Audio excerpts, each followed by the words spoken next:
जय श्री राम जी। आप सभी को आपके अपने यूट्यूब चैनल धार्मिक भजन कीर्तन बरवाला में आप सभी का स्वागत है।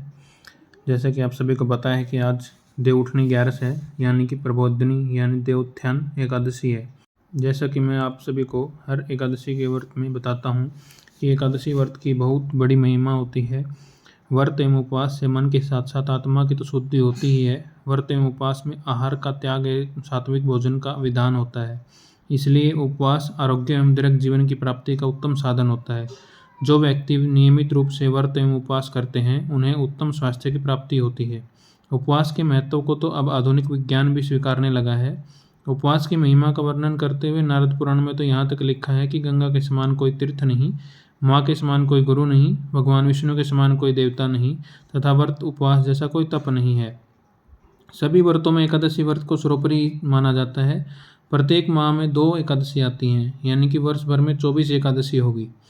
अधिक मास या मल मास में 2 एकादशी अतिरिक्त होती हैं, जिन्हें पुरुषोत्तम एकादशी कहा जाता है। इस प्रकार कुल 26 एकादशी मानी जाती हैं। ये सभी एकादशी अपने अपने नाम के अनुसार श्रेष्ठ फल देने वाली होती हैं। एकादशी का व्रत रखने, विधि पूर्वक महात्म्य कहने, सुनने तथा विष्णु भगवान का भजन कीर्तन करने से मनुष्य के सभी प्रकार के कष्ट दूर हो जाते हैं और वह इस लोक में सुख भोगकर अंत में विष्णु भगवान के धाम को प्रस्थान करता है। जो पुण्य सूर्य चंद्र ग्रहण में स्नान व दान आदि से प्राप्त होता है तथा जो पुण्य अन्न जल दान, स्वर्ण दान, भूमि दान, गोदान, कन्यादान तथा अश्वमेध आदि यज्ञ करने से मिलता है, जो पुण्य तीर्थ यात्रा तथा कठिन तपस्याओं से प्राप्त होता है, उसे अधिक पुण्य एकादशी व्रत रखने से मिलता है। इसीलिए एकादशी व्रत का बहुत बड़ा महत्व माना जाता है। आज हम आपको एकादशी यानी कि जो प्रबोधिनी एकादशी है, जिसको देवउठनी 11 भी बोलते हैं, उसकी व्रत कथा सुनाते हैं। कार्तिक मास शुक्ल पक्ष की एकादशी होती है। श्री ब्रह्मा जी बोले कि हे मुनिश्रेष्ठ, अब आप समस्त पापों को नष्ट करने वाली तथा पुण्य तथा मुक्ति को देने वाली प्रबोधिनी एकादशी का महात्म्य सुनिए। भागीरथी गंगा मनुष्य को तब तक ही फल देती है जब तक कि कार्तिक मास की प्रबोधिनी एकादशी नहीं आती। तीर्थ, नदी, समुद्र आदि तभी तक फल देते हैं जब तक कि प्रबोधिनी एकादशी नहीं आती। कार्तिक मास के शुक्ल पक्ष की प्रबोधिनी एकादशी के व्रत का फल 1 सहस्त्र अश्वमेध यज्ञ 100 राजसूय यज्ञ के फल के बराबर होता है।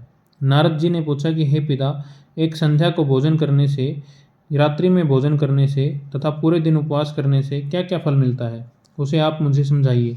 ब्रह्मा जी बोले कि हे नारद, संध्या को भोजन करने से 1 जन्म के तथा रात्रि में भोजन करने से 2 जन्म के तथा पूरे दिन उपवास करने से 7 जन्म के समस्त पाप नष्ट हो जाते हैं।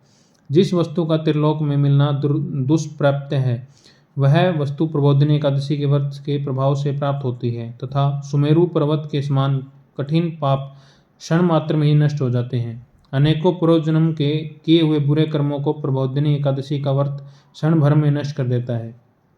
जो मनुष्य अपने स्वभाव अनुसार इस प्रबोधिनी एकादशी का विधि पूर्वक व्रत करते हैं, उन्हें पूर्ण फल प्राप्त होता है। हे मुनिवर, जो मनुष्य श्रद्धा पूर्वक थोड़ा ही पुण्य करते हैं, उनका भी वह पुण्य पर्वत के समान अटल हो जाता है।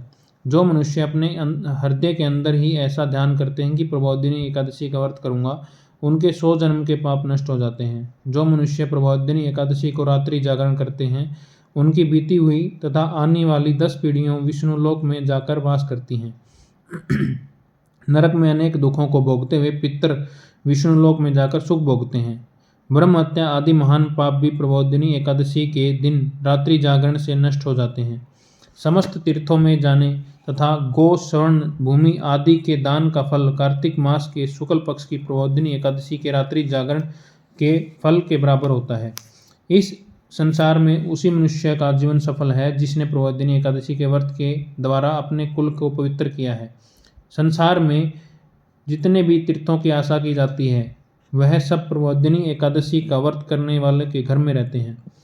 मनुष्य को समस्त कर्मों को त्यागते हुए भगवान की प्रसन्नता के लिए कार्तिक मास की प्रबोधिनी एकादशी का व्रत करना चाहिए। जो मनुष्य इस एकादशी के व्रत को करता है, वह धनवान, योगी, तपस्वी तथा इंद्रियों को जीतने वाला होता है, क्योंकि यह एकादशी भगवान विष्णु को अत्यंत प्रिय है।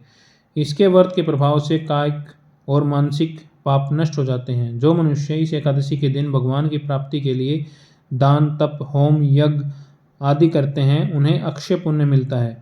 प्रबोधिनी एकादशी के दिन भगवान की पूजा करने से बाल, यौवन तथा वृद्धावस्था के समस्त पाप नष्ट हो जाते हैं। इस एकादशी की रात्रि को जागरण करने का फल सूर्य ग्रहण के समय स्नान करने के फल के से सहस्त्र गुना अधिक होता है।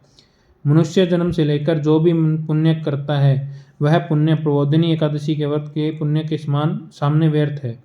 इसलिए हे नारद, तुमको भी विधिपूर्वक भगवान विष्णु की पूजा करनी चाहिए। जो मनुष्य कार्तिक मास में धर्मपरायण होकर अन्य व्यक्तियों का अन्न नहीं खाते, उन्हें चंद्रायन व्रत का फल मिलता है। कार्तिक मास में भगवान दान आदि से उतने प्रसन्न नहीं होते जितने कि शास्त्रों की कथा सुनने से प्रसन्न होते हैं। कार्तिक मास में जो मनुष्य भगवान की कथा को थोड़ा बहुत पढ़ते या सुनते हैं, उन्हें 100 गौ के दान का फल मिलता है। जो मनुष्य अपने कल्याण के लिए विष्णु भगवान की कथा सुनते हैं, वे अपने कुटुंब का उद्धार करके एक सहस्त्र गोदान का फल पाते हैं। जो मनुष्य प्रबोधिनी एकादशी के दिन विष्णु की कथा सुनते हैं, उन्हें 7 दीपों के दान का फल मिलता है। जो मनुष्य जो भगवान विष्णु की भक्ति पूर्वक कथा सुनते हैं तथा कथा बाँचने वाले ब्राह्मण की यथोचित पूजा करते हैं तथा उन्हें संतुष्ट करते हैं, वे उत्तम लोक को जाते हैं। बोलिए विष्णु भगवान की जय हो। इस पर नारद जी बोले कि हे ब्रह्मा जी, अब आप एकादशी के व्रत का विधान कहिए और कैसा व्रत करने से कौन सा पुण्य मिलता है, यह भी मुझे समझाइए। ब्रह्मा जी बोले कि हे नारद, इस एकादशी के दिन मनुष्य को ब्रह्म मुहूर्त में उठना चाहिए तथा नदी, तालाब, कुआं आदि पर स्नान करके व्रत का नियम ग्रहण करना चाहिए। उस समय भगवान से विनय करनी चाहिए कि हे भगवान, आज मैं निराहार रहूंगा और दूसरे दिन भोजन करूंगा, इसलिए आप मेरी रक्षा करें। इस प्रकार विनय करने से भगवान की पूजा करनी चाहिए तथा व्रत आरंभ करना चाहिए। उस रात्रि को भगवान के समीप रहकर गीत, नृत्य, बाजे तथा कथा व कीर्तन से व्यतीत करनी चाहिए। प्रबोधिनी एकादशी के दिन कृपणता को त्याग कर भगवान से बहुत से पुष्प, अगर, धूप आदि से भगवान की आराधना करनी चाहिए। शंख के जल से भगवान को अर्घ देना चाहिए।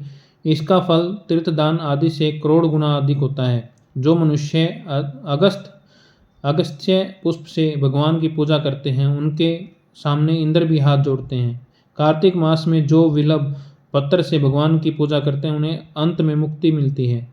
कार्तिक में जो मनुष्य तुलसी जी से भगवान की पूजा करते हैं, उन्हें 10,000 जन्म के समस्त पाप नष्ट हो जाते हैं। जो मनुष्य इस मास में श्री तुलसी जी के दर्शन करते हैं या छूते हैं या ध्यान करते हैं या कीर्तन करते हैं या रोपण अथवा सेवा करते हैं, वे 1000 कोटि युग तक भगवान के घर में रहते हैं। जो मनुष्य तुलसी का पेड़ लगाते हैं, उन्हें कुटुंब में भी जो पैदा होता है, वे प्रलय के अंत तक विष्णु लोक में जाते हैं। बोलिए विष्णु भगवान की जय। इसलिए हमें तुलसी माता की भी पूजा करनी चाहिए। जो भगवान की कुटुंब पुष्प से पूजा करते हैं, वह भी यमराज के दुखों को नहीं पाते। जो गुलाब के पुष्प से भगवान की पूजा करते हैं, उन्हें मुक्ति मिलती है। जो मनुष्य बकुल और अशोक के फूलों से भगवान की पूजा करते हैं, वे अनंत काल तक शोक से रहित होते हैं। जो मनुष्य विष्णु भगवान की सफ़ेद या लाल कनेर के फूलों से पूजा करते हैं, उन पर भगवान अत्यंत प्रसन्न होते हैं। जो मनुष्य भगवान विष्णु की दुर्वादल से पूजा करते हैं, वे पूजा के फल से 100 गुना फल अधिक पाते हैं। जो मनुष्य भगवान की समी पत्र से पूजा करता है, वह भयानक यमराज के मार्ग को सरलता से पार कर जाते हैं। जो मनुष्य चंपक पुष्प से भगवान की विष्णु की पूजा करते हैं, वे आवागमन के चक्कर से छूट जाते हैं। जो मनुष्य श्रवण का बना हुआ केतिक पुष्प भगवान पर चढ़ाते हैं, उन्हें करोड़ों जन्म के पाप नष्ट हो जाते हैं। जो मनुष्य भगवान की पीले वस्त्र तथा रक्तवर्ण कमल के सुगंधित फूलों के से पूजा करते हैं, उन्हें श्वेत दीप में स्थान मिलता है। इस प्रकार रात्रि में भगवान की पूजा करके प्रातःकाल शुद्ध जल की नदी में स्नान करना चाहिए। स्नान करने के पश्चात भगवान की प्रार्थना करते हुए घर आकर भगवान की पूजा करनी चाहिए। इसके बाद व्रत के लिए ब्राह्मणों को भोजन कराना चाहिए और दक्षिणा देकर मीठे वाक्यों के द्वारा उनको विदा करना चाहिए। इसके उपरांत भोजन, गौ और दक्षिणा से गुरु की पूजा करनी चाहिए। ब्राह्मणों को यथाशक्ति दक्षिणा देनी चाहिए। जिस ब्राह्मण को रात्रि में भोजन कराएं, उन्हें स्वर्ण सहित बैल दान करना चाहिए। जो मनुष्य फल की आशा करते हैं, उन्हें फल दान कराना चाहिए। तेल की जगह घी और घी की जगह दूध अथवा और अन्नों में चावल दान करना चाहिए। जो मनुष्य इस व्रत में भूमि शयन करते हैं, उन्हें सब वस्तुओं सहित शैया दान करना चाहिए। जो मौन धारण करते हैं, उन्हें स्वर्ण सहित तिल दान करना चाहिए। जो मनुष्य बालों को धारण करते हैं, उन्हें दर्पण दान करना चाहिए।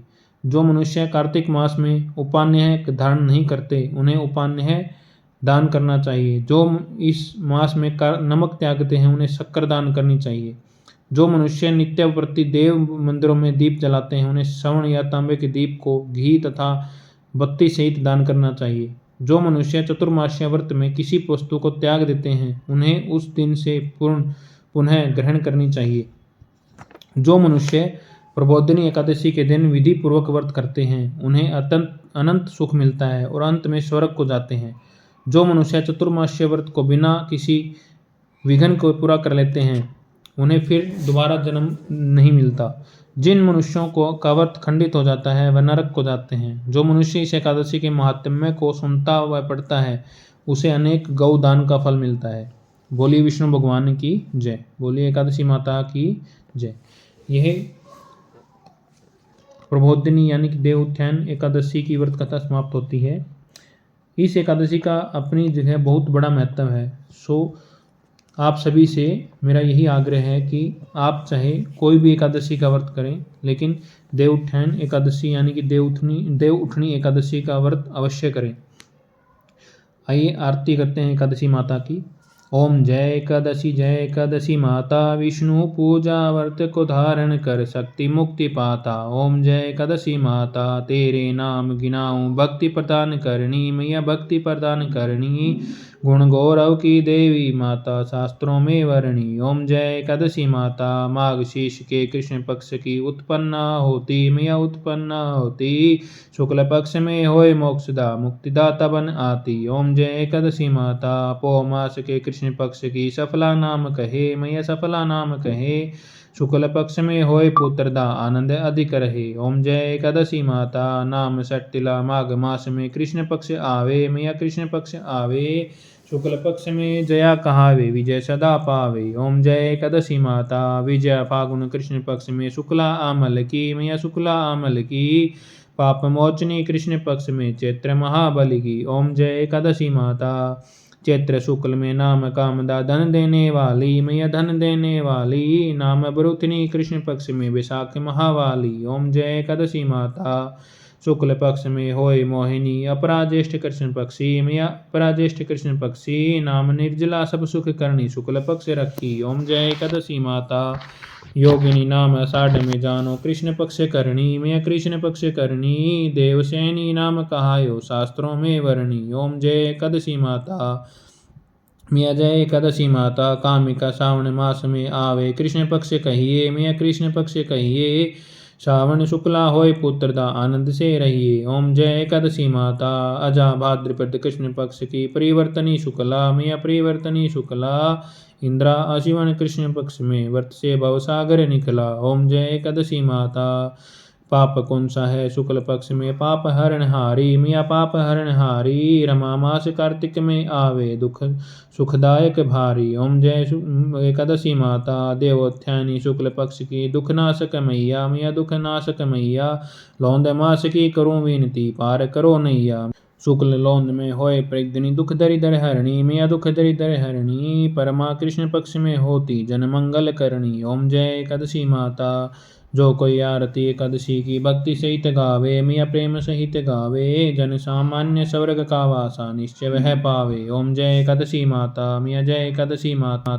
ओम जय एकादशी माता मैया जय एकादशी माता विष्णु पूजा व्रत को धारण कर शक्ति मुक्ति पाता। ओम जय एकादशी माता। बोलिए एकादशी माता की जय हो विष्णु भगवान की जय हो। आज की देवउठनी एकादशी यानी कि प्रबोधिनी यानी देवोत्थानी एकादशी की कथा यहीं पर समाप्त होती है। आप सभी को देवउठनी एकादशी की कथा कैसी लगी कमेंट करके ज़रूर बताइए। और जिन्होंने अभी तक हमारे यूट्यूब चैनल धार्मिक भजन कीर्तन बरवाला को सब्सक्राइब नहीं किया है तो वो ऐसी धार्मिक भजन कीर्तन और कथाएं सुनने के लिए हमारे धार्मिक भजन कीर्तन बरवाला चैनल को सब्सक्राइब करें, लाइक करें और आगे शेयर करें। बोलिए विष्णु भगवान की जय। एकादशी माता की जय। विष्णु भगवान अपनी कृपा आप सभी पर बनाए रखें और सभी का कल्याण करें।